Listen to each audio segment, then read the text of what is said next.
Just wanted to do a quick update video.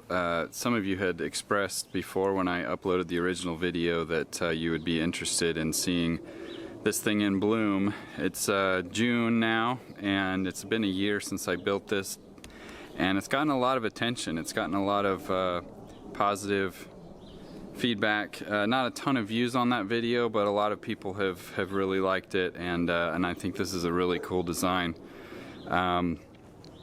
It is my own original design. I didn't copy anything, but I did take a lot of inspiration from various sources.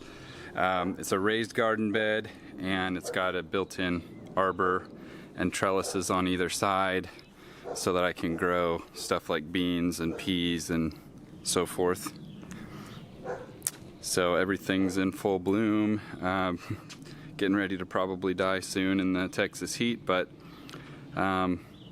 like I said, it's been great. It's deep enough that it doesn't dry out super fast, and you know, I've got a drip and sprinkler system, integrated watering system in it. It's got this little inlet here where I can access the middle of the bed. If I had just made it a big square, it would have been very difficult to get to the middle part of the raised bed. As you can see, the wood is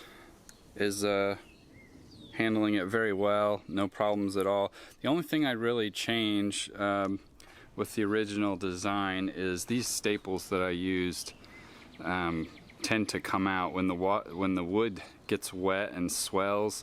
It kind of pushes these little staples out. These were just normal staples you'd find in a staple gun, and so I'd figure some other way to attach the netting to the trellis, but other than that, it's been pretty much flawless. Anyway, just wanted to do a quick little update video and show you guys, since some of you had wanted to see it in bloom.